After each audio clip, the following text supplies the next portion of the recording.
Bueno, otra definición es la presencia de síntomas o complicaciones resultantes del reflujo del contenido gástrico del esófago más allá de la cavidad oral, incluida la laringe y algunas veces el pulmón, según la definición del 2013 de la revista gastroenterológica. Seguimos. Respecto a la etiopatogenia, vamos a ver que existe incompetencia en el esfínter esofágico, que es la causa principal, y se debe a que hay una presión en reposo menor a 8 milímetros de mercurio, una longitud menor de 2 centímetros y una situación inadecuada, sobre todo en la región intratorácica.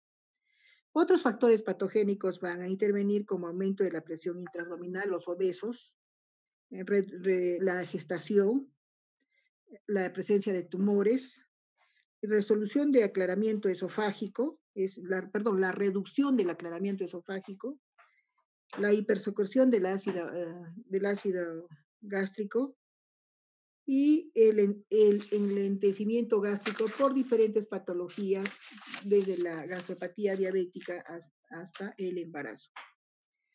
Entonces se dice que hay un eje no erosivo y un eje erosivo. El eje no erosiva va a tener la presencia de síntomas sin erosiones al examen endoscópico. Y en el eje erosivo va a haber presencia de síntomas con erosiones presentes al examen endoscópico. Respecto a la fisiopatología, va a haber episodios de reflujo normales en personas sanas, asintomáticos, van a ser frecuentes durante y después de las comidas, duración menor de 5 minutos, y excepcionalmente va a ser mayor de 10 minutos, y va a ser menos de 50 episodios en 24 horas, y va a estar sin complicaciones y va a ser raro en las noches. El reflujo esofágico, también existe un reflujo esofágico fisiológico y se va a dar cuando los episodios de reflujo va a estar el pH entre -4 y mayor de 7 en 24 horas, son menor de 50. Va a haber un tiempo de contacto del material refluido y de la mucosa del esófago menor de 60 minutos en 24 horas. Durante la fase de vigilia, el reflujo se produce en el periodo postprandial principalmente. Durante el sueño, el reflujo se produce por la primera mitad de la noche. Y existen historias de reflujo no asociadas a la deglución por relajaciones transitorias del esfínter esofágico inferior de breve duración, menor de 5 minutos. Y el mecanismo de la lesión va a ser principalmente por un mecanismo lesivo, por aumento de la pepsina, que es una enzima proteolítica a nivel gástrico, que junto a la pepsina va a actuar en el ácido clorhídrico, que además va a activar la pepsina, y esto va a ser como una digestión del endotelio esofágico. También va a haber una barrera antirreflujo y se va a producir también el aclaramiento esofágico, que va a ser el aclaramiento del volumen y el aclaramiento residual, o sea, se va a referir a al líquido que hay más o menos antes y después de la ingesta de alimentos. También va a haber resistencia de la mucosa, que va a ser preepitelial, epitelial y postepiteliales. Va a haber una barrera antirreflujo, que va a estar dada por la presión intrínseca del esfínter esofágico inferior. También va a haber una comprensión extrínseca, que va a estar dada por el diafragma. Y también va a haber una localización intraabdominal, que se va a referir a esto y que va a estar dada por, en este caso, por la presencia de tumores o la gestación, ¿no? O la obesidad. Y también va a estar dada por el ligamento freno-esofágico, que va a estar debilitado, y por el ángulo de His, ¿no? Que no tiene una buena curvatura, un buen ángulo. De esta manera se va a producir el reflujo. La barrera del antirreflujo va a estar dado también por la disfunción del esfínter esofágico inferior, que va a producir relajación transitoria e inadecuada del esfínter esofágico inferior y que muchas veces va a ser transitorio y muchas veces va a ser prolongada. También va a estar dada por la hipotonía del esfínter esofágico inferior, porque muchas veces desde niños van a tener la obesidad o van a tener problemas como por ejemplo la enfermedad de Chagas o algunas polineuropatías en los que la inervación no va a estar dada o va a haber una disminución en lo que es el reflejo. Va a haber también un aumento de la presión intraabdominal que va a superar la presión del esfínter esofágico inferior, como les vuelvo a decir, la gestación, la obesidad, tumores, relajaciones transitorias inadecuadas del esfínter esofágico inferior, el aumento de la frecuencia y de la duración de estos reflujos, que serían responsables del 60 a 90% del reflujo patológico. La capacidad del esófago para eliminar el material recluido tiene dos fases, aclaramiento del volumen y aclaramiento del volumen del ácido residual. El clearance esofágico va a depender de dos mecanismos, que son el peristaltismo. El peristaltismo, saben ustedes que es de los movimientos involuntarios que se hace a través del tracto gastrointestinal, que al final lo que hacen es aumenta los movimientos para acelerar el tránsito o acelerar el vaciamiento gástrico o el vaciamiento del intestino, ¿no? Bueno, entonces cuando va a haber problemas del peristaltismo, va a haber una dismotilidad esofágica en 50% de los pacientes con reflujo gastroesofágico. Y también en la secreción de bicarbonato, producto de la saliva y de las glándulas de la submucosa del esófago. La fase del aclaramiento del volumen se expulsa prácticamente todo el contenido esofágico, que no debe quedar absolutamente nada después de la ingesta de los alimentos. Donde se deben quedar los alimentos es en el estómago, mas no debe haber absolutamente nada en el esófago. Entonces, en las gestantes o los que tienen obesidad, como que, y en los pacientes que han tenido chagas, como que queda un buche ahí, y eso es lo que produce el reflujo gastroesofágico, lo cual incluso dilata el esfínter y lo cual va condicionando poco a poco para que incluso se produzca la patología de un cáncer, ¿no? Esófago de Barrett. La fase de aclaramiento del ácido residual se neutraliza el ácido presente en el pequeño remanente que queda de la fase anterior. Acá prácticamente está esquematizado el aclaramiento del esófago. No debe haber nada después de que haya pasado todo al estómago. Entonces acá empiezan a venir las enzimas proteolíticas, pancreáticas, que empiezan a desnaturalizar las proteínas y los carbohidratos y emulsifican las grasas para para la desnaturalización y por lo tanto para que empiece el proceso eh, de la digestión.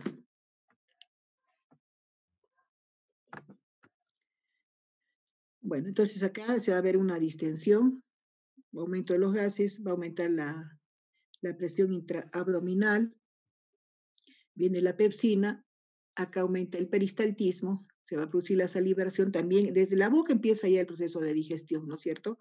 Cuando comemos o cuando miramos a un alimento, empezamos a salivar y ya empezamos a eliminar enzimas para poder para que se empiece ya la digestión de los carbohidratos que se está dando acá. Una vez que llega acá, se va a fabricar pepsina, esto va a hacer que se produzca los procesos de digestión y se va a producir una distensión abdominal y con la presión intraabdominal hace que se produzca el reflujo. Pero si hay un buen esfínter esofágico, no se va a producir el reflujo hacia arriba, ¿no? Bueno, entonces tenemos factores preepiteliales, epiteliales y posepiteliales. Entonces, los preepiteliales va a haber poca importancia defensiva, y va a estar dada por una capa de moco, por una capa de bicarbonato y una capa acuosa. En los factores epiteliales, que generalmente son estructurales, está formado por las membranas celulares, complejos intercelulares y también por procesos funcionales como el transporte epitelial, los tampones intra y intracelulares y la proliferación de la capa. Y los posepiteliales va a estar dado por el flujo sanguíneo, el bicarbonato, el oxígeno y los nutrientes. Acá este es, digamos, el epitelio el epitelio del esófago, y lo que vamos a ver, acá hay una defensa preepitelial, una capa acuosa, esa baba que cuando ustedes probablemente hayan visto cuando si alguna vez han comido unos chinchulís y los han preparado, van a ver acá, de la vaca por supuesto, ¿no? Van a ver que hay una capa acuosa, media babosa, es esta, que está formada por bicarbonato, hidrogeniones. Acá es la defensa epitelial, ¿no? Y acá está dada la defensa posepitelial, que generalmente está dada por el torrente sanguíneo. Bueno, entonces acá vamos a tener que en los factores anatómicos, vamos a empezar acá, vamos a tener una incompetencia en la barrera antirreflujo dada por el esfínter esofágico inferior, y acá se va a ver ya la disfunción del esfínter esofágico inferior, que va a ser dado por una hipotonía basal y que va a presentar relajaciones transitorias, y que esta difusión del esfínter esofágico inferior va a producir incompetencia de la barrera antirreflujo, y esto va a producir un reflujo patológico, ¿no? Entonces, y estos son los factores agresivos, las enzimas pancreáticas, la pepsina que regresan al esófago, y acá son los factores defensivos, que está la barrera de la mucosa y el aclaramiento. Pero el reflujo, este es justamente la patología cuando la balanza se inclina hacia los factores agresivos. Tenemos factores lesivos como el ácido, el mecanismo va a ser directo y la implicancia va a ser que va a producir agentes lesivos principales que van a participar en el 90% del reflujo gastroesofágico. También tenemos la pepsina, cuyo mecanismo va a ser directo, o por el proceso de proteólisis, en la que se va a destruir las proteínas, por consiguiente se va a llevar procesos enzimáticos con la producción de sustancias activas que van a destruir más la mucosa. También vamos a tener la bilis, que su mecanismo va a ser directo y va a tener sobre todo una acción detergente indirecto, y aumenta la retrodifusión de los hidrogeniones. Y vamos a tener también la tripsina, que su acción va a ser directa y va a dar el proceso de proteólisis, y que al final va a producir una limitada capacidad lisiva en ausencia de ácido. Otros factores asociados tenemos el aumento de reflujos nocturnos por la posición, porque el ángulo no está bien establecido.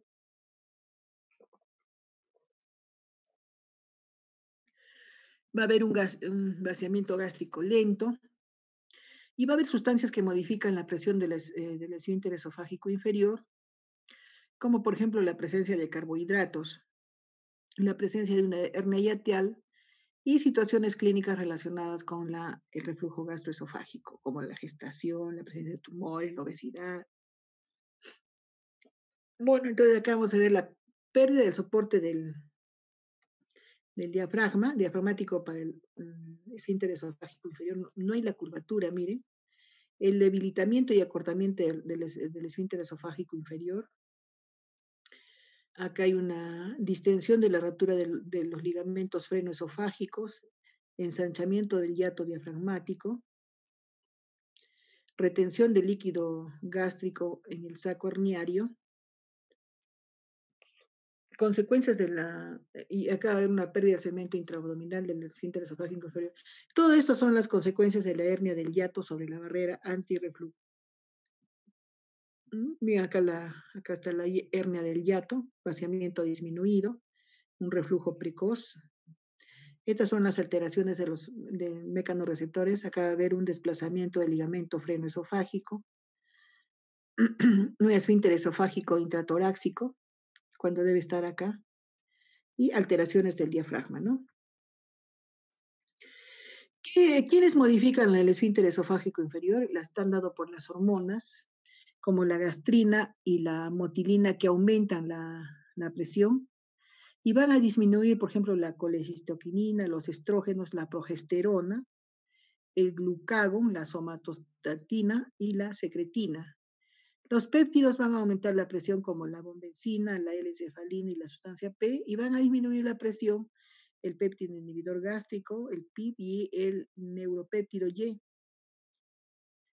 Aumenta la presión los fármacos como los alfa-adrenérgicos, los antiácidos, la metoclopramida, la domperidona y las prostaglandinas F2 y disminuyen la presión los beta-adrenérgicos, los antagonistas de calcio, los barbitúricos, el diazepam, la dopamina y la teofilina. Aumentan la presión las proteínas y disminuyen la presión la grasa, el chocolate. Y vamos a tener las situaciones clínicas relacionadas con el reflujo gastroesofágico. A ver, ¿me están escuchando? A ver, ¿quién me está mandando tanto mensaje? Porque a veces cuando no me escuchan me manda mensajes. ¿Todo está bien? ¿Me están escuchando? Sí, Sí, doctora. doctora, todo está Sí, bien. doctora. Ya, entonces seguimos. Entonces tenemos que la esclerodermia, por ejemplo, debilita las fibras musculares, por lo tanto, es un esófago, ahí se produce una calasia, no hay tono, ¿no? Y hay una retención de todos los alimentos y la mucosa gástrica y todo el epitelio del tracto gastrointestinal se torna como cartón.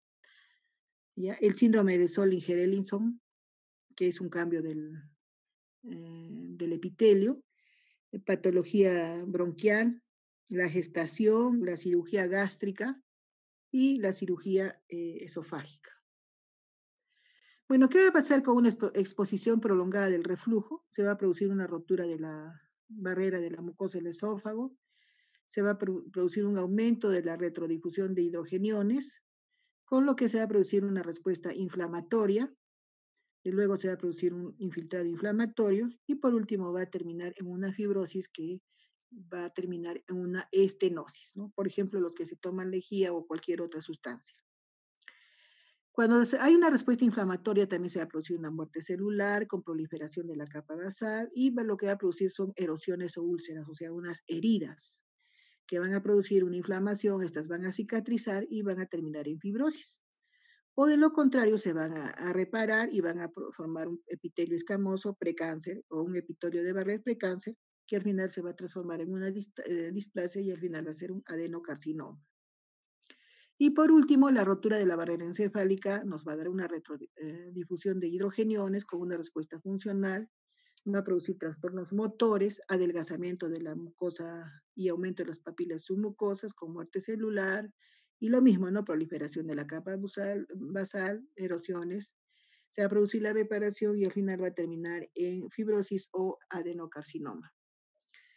O lo que también se va a producir el aumento del grosor basal. Entonces todo va a terminar en una fibrosis o en un adenocarcinoma. Por eso es necesario curar y tratar el ERGE. Respecto a la epidemiología, se sabe que el 33% de la población general refiere pirosis diaria y 44% al menos una vez al mes. El 5 a 7% refiere síntomas prácticamente diarios, el 2% presenta lesiones endoscópicas y afecta a ambos sexos por igual, ¿no? Y bueno, en este proceso de la pandemia, como les dije al inicio, está aumentando mucho más por el estrés, por la dieta rica en carbohidratos y por que se está haciendo poca actividad física, ¿no? La vida de ustedes ha cambiado por completo. Antes se levantaban, tenían que dejar algo hecho en la casa, no sé si serán unos hijos de mamá y no hacen nada, tomar el desayuno, correr a la universidad, agarrar el bus, empujarse, bajar, caminar, llegar a la universidad, subir, bajar gradas, ¿no? Hacer clases, subir, bajar gradas, salir a comer algo, nuevamente regresar a casa, almorzarse o hacer algo que la mamá dejaba encargado, ponerse a estudiar, cuidar al hermanito, bajar, subir gradas, salir otra vez, si tienen que ayudar a los papás a hacer algo, y nuevamente cenar, y nuevamente regresar, ir a prestarse el UCD, ir a fotocopiar, imprimir o prestarse los libros, no sé. Bueno, pero esa es otra vida a la que es de ahora, ¿no? Que me imagino que muchos de ustedes ayudan a sus papás, pero que la vida se ha tornado un poco más sedentaria que antes. Bueno, definición de alergia y síndromes constituyentes. La alergia es una condición que aparece cuando el reflujo del contenido del estómago produce síntomas molestos y o complicaciones, síndromes esofágicos y síndromes extraesofágicos. Tenemos los síndromes esofágicos sintomáticos y los con lesiones. Los sintomáticos son los síndromes de reflujo típico, síndrome de dolor torácico por reflujo, con lesiones esofagitis por reflujo, estenosis por reflujo, esófago de Barrett y adenocarcinoma del esófago. Síndromes extraesofágicos tenemos establecidos y los propuestos. Los establecidos tenemos síndrome de tos por reflujo, síndrome de laringitis por reflujo, síndrome de asma por reflujo y síndrome de erosión dental por reflujo. Y en los propuestos faringitis, sinusitis, fibrosis pulmonar, idiopática, otitis media recurrente. Bueno, ¿cuál es el cuadro clínico característico? Los signos y síntomas típicos son la pirosis, ¿no? La pirosis es la sensación de dolor o quemazón retroesternal que puede radiar sobre el cuello y la garganta y que suma, yo lo siento de vez en cuando, no sé cuándo, 3 o 4 veces a la semana. Por eso he optado ya por no comer desde las 12 de la tarde absolutamente nada hasta el día siguiente y ojalá lo pueda aguantar, ¿no? Y los alumnos que son obesos o chicas que son obesas tienen la obligación de bajar de peso. ¿Ya? No se come nada hasta las 12 de la tarde y se levantan a las 5 de la mañana a hacer sus ejercicios en casa, y en la tarde hacer ejercicios y del plato de toda la porción que se come en Puno a su madrina, que es puro carbohidrato, tienen que comer la mitad de los carbohidratos y la mitad de ensaladas. Yo sé que en Puno las ensaladas no entran, ¿no? No sé cómo a la lechuga hay que echarle un poquito de mayonesa o mostaza, lo mismo al pepinillo. El brócoli sí entra calientito, pero cocido al dente. Brócoli, zanahoria y vainita. Eso tienen que comer o hacerle comer a sus papás para que bajen la obesidad, porque el 80% de obesos se mueren con el COVID. Luego viene la regurgitación, ¿no? El regreso sin esfuerzo del contenido alimentario a través del esófago hasta la orofaringe, ese sabor ácido, amargo que aparece en la boca, ¿no? Muchos de ustedes probablemente lo hayan experimentado. Luego viene la disfagia, ¿no? La disfagia, como su nombre lo dice, es la disfunción, ¿no? Odinofagia es otra cosa, es el disfagia. Hipo, dolor torácico o epigástrico y las náuseas. A ver, acá por ejemplo tengo en mi otro librito, dice, la clínica, los síntomas son la pirosis, que les he dicho el principal síntoma. Va a depender sobre todo de la presencia o no de la esofagitis de reflujo. El síntoma principal es la pirosis, es el ardor. 30 a 60 minutos después la ingesta se alivia con alcalinos y en la bipedestación. Lo que decía mi madre y mi abuela. Después de comer hay que caminar. Así que a caminar, nos hacía caminar, me acuerdo. Bueno, los que hemos vivido antes, pues, si nos cuidaba la abuela, era de que, bueno, al menos yo no he salido a la calle como antes salían a jugar, veía que a veces me escapaba a jugar el entablado o a las escondidas cuando era niña, cuando hasta los 7, 10 años, o a saltar la soga. Un ratito me podía ahí escapar. Después ya no, mi abuela no nos dejaba salir ni a la esquina. Y después ya tuvimos que vivir solo nosotros en un departamento, pero yo no dejaba salir tampoco a mis hermanos, absolutamente para nada. O sea, nunca he tenido esos encuentros con las amiguitas o con los amiguitos en las esquinas y me alegro un montón. Uf, estoy muy feliz y yo también de haber criado así a mis hermanos, que al final terminaron siendo ratones de biblioteca, ¿no? Pero mejor. ¿Por qué? Porque ¿qué hacían en las esquinas? Gileaban, las chicas terminaban embarazadas y los chicos y las chicas borrachas y al final no se hacía nada bueno, ¿no? Bueno, entonces decía mi abuela, después de las comidas a comer, a caminar, ¿no? Entonces nos hacía pasear en la casa, en el jardín. Luego tenemos la regurgitación, las náuseas, el hipo, el dolor torácico. Bueno, y las complicaciones más severas que van a ser anemia, disfagia, su madre, nos estamos quedando sin tiempo. La disfagia, ya. Entonces, otros signos van a ser pulmonares a nivel tos crónica, bronquitis, asma, neumonía aspirativa, ¿ya? La tos también que a veces se presenta es por el problema del reflujo, ¿eh? Otro es el dolor torácico y de complicaciones también otorrinolaringoscópicas, como el laringoespasmo, disfonía, tos persistente y dolor faríngeo y otalgia. El cuadro clínico. El reflujo gastroesofágico se puede manifestar con síntomas, con lesiones de la mucosa esofágica o con la presencia simultánea de signos y síntomas. La gravedad y duración de los síntomas por reflujo y los hallazgos en la endoscopía y la exposición del esófago al ácido no muestran una relación directa. Diagnóstico, mediante endoscopía y monitoreo ambulatorio del pH, pHmetría. Bueno, la endoscopía para el ERGE es erosivo, el 60% es normal, el 30% con esofagitis y el 10% nos está dando esofagitis de Barrett o el esófago de Barrett. Esto es importante, por eso que siempre se tiene que hacer la endoscopía. Está indicada en pacientes con síntomas de alarma, síntomas refractarios al tratamiento, síntomas de reflujo más de 5 años y despistaje en pacientes con alto riesgo de complicaciones. Entonces, la endoscopía tiene una especificidad del 90% y una sensibilidad del 40-60%. Bueno, entonces, antes que se me pase, también la endoscopía, como va a ir al esófago, después al estómago, y también algunos llegan hasta la primera porción del duodeno, es necesario hacer que una biopsia, y hay que, entonces, el buen gastroenterólogo va a biopsiar esófago, estómago y la primera porción del duodeno, ¿no? ¿Para qué? Para también buscar el Helicobacter pylori. Claro, esta no es la clase, ¿no? Pero más o menos estamos enfocados. Alrededor del 30-70% de los pacientes con síntomas típicos de ERGE no presenta ninguna lesión en el momento en que se les realiza la endoscopía.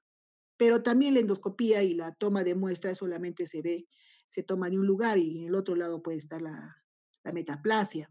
Por eso es necesario y ayuda un montón la endoscopía, la videoendoscopía, ¿ya? Porque ahí uno puede tomar fotografías o filmar todo y encontrar lesiones que no han sido vistas en su momento oportuno y volver a entrar en un segundo momento. No existe buena correlación entre la intensidad y frecuencia de los síntomas de ERGE y la gravedad de las lesiones endoscópicas. Síntomas y signos de alarma: disfagia persistente y progresiva, vómito persistente, hemorragia digestiva, anemia ferropénica, pérdida de peso no intencionada y tumoración epigástrica palpable. El sistema de clasificación de Los Ángeles, grado A,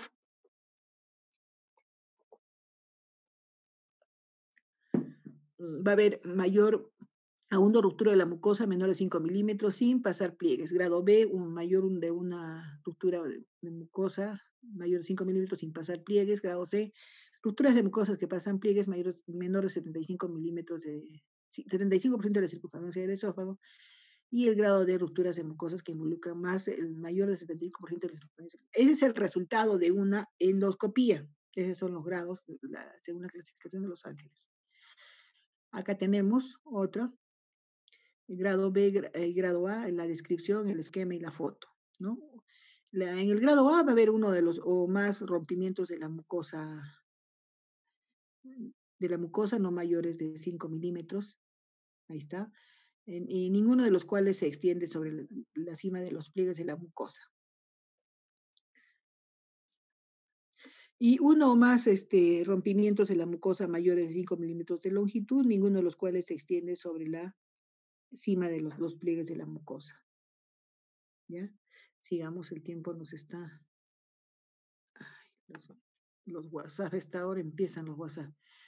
Grado C, grado D, grado C, rompimiento de la mucosa que se extiende entre la cima de 2 o más pliegues de la mucosa, pero el cual envuelve menos del 75% de la circunferencia del esófago. Acá está. Y el grado de rompimiento de la mucosa, el cual envuelve al menos el 75% de la circunferencia esofágica. El monitoreo ambulatorio del pH tiene que ser portátil, valora la capacidad del esófago para eliminar el ácido. Mide la presión del esfínter esofágico inferior, 1 a 2 milímetros de mercurio es el diagnóstico. Registra el número de episodios y permite relacionar los síntomas con los episodios de reflujo. ¿Y cuáles son las indicaciones que se deben hacer para hacer el monitoreo ambulatorio del pH? Pacientes con síntomas indicativos de ERGE, de reflujo gastroesofágico, que no respondan al tratamiento empírico con los IBPs y sin esofagitis. Pacientes con síntomas indicativos de reflujo gastroesofágico, sin esofagitis o con respuesta satisfactoria, insatisfactoria a los IBPs en dosis elevados. IBPs es inhibidores de la bomba de protones, ¿eh? En dosis elevadas en los que se contempla la cirugía antirreflujo. Pacientes con síntomas gastroesofágicos que no respondan al IBP y pacientes en los que a pesar de la cirugía persisten los síntomas de reflujo gastroesofágico. Así se monitorea el pH, pero que es muy fastidioso y muchos de ellos lo abandonan, ¿no? No he visto, la verdad. El resultado es mayor del 10.5% de tiempo de exposición, menor de pH 4 de pie, mayor del 6% de tiempo de exposición, menor a 4 pH en posición supina y relación de episodios de reflujo con la pirosis. Bueno, estos son los resultados de una endoscopía y la utilidad de los TETs, ¿no? Vamos a pasar. El diagnóstico diferencial, tienen que hacer el diagnóstico diferencial con una esofagitis infecciosa, por ejemplo, la que se produce por la Chagas, esofagitis por medicamentos, úlcera péptica, cólico biliar, enfermedad coronaria, trastornos motores del esófago como espasmo esofágico o acalasia. Tratamiento. El objetivo del tratamiento, lo primero que se tiene que hacer en cualquier tratamiento es aliviar el dolor y la causa básica que lo produce, ¿no? Entonces, el primer objetivo es alivio rápido y efectivo de los síntomas, curación de la esofagitis, prevención de las complicaciones y mantenimiento de la remisión de los síntomas. Entonces, el tratamiento está dirigido a médico, endoscópico y quirúrgico. A ver un momentito, por favor. ¿Aló? Buenas noches, sigan, dígame.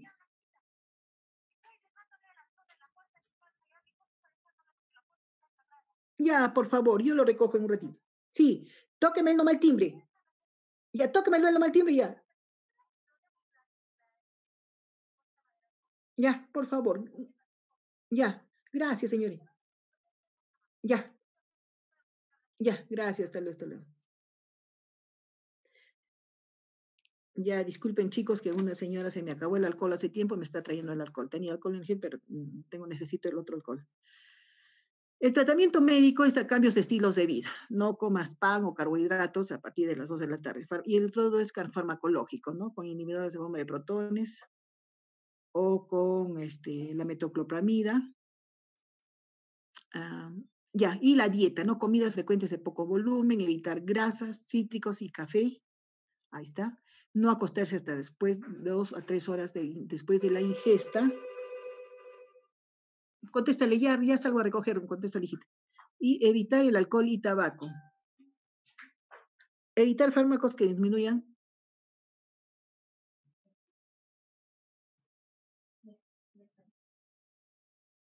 Ya, gracias, dile, pues. Disminuyen la presión del esfínter esofágico inferior, disminuyen el aclaramiento esofágico, retrasan el vaciamiento gástrico y lesionan la mucosa esofágica. 10 minutos, ¿no? Disminuir la presión intraabdominal, evitar el sobrepeso, evitar determinada ropa, las fajas, evitar determinados esfuerzos físicos y evitar el estreñimiento. Elevar la cabeza de la cama, 15 a 25 milímetros como 22 grados, suprimir el tabaco, pero es algo controversial, ¿no? Yo he escuchado a personas mayores que después de comer se fuman un cigarrito para poder ayudar a la digestión. Bueno, tratamiento farmacológico, neutralizadores del ácido gástrico como los antiácidos, inhibición de la secreción ácida, los bloqueadores H2, inhibidores de la bomba de protones, disminución de la exposición esofágica del ácido, los procinéticos como la metoclopramida, la cisaprida, bloqueo de los relajantes transitorios del esfínter esofágico inferior, agonistas de los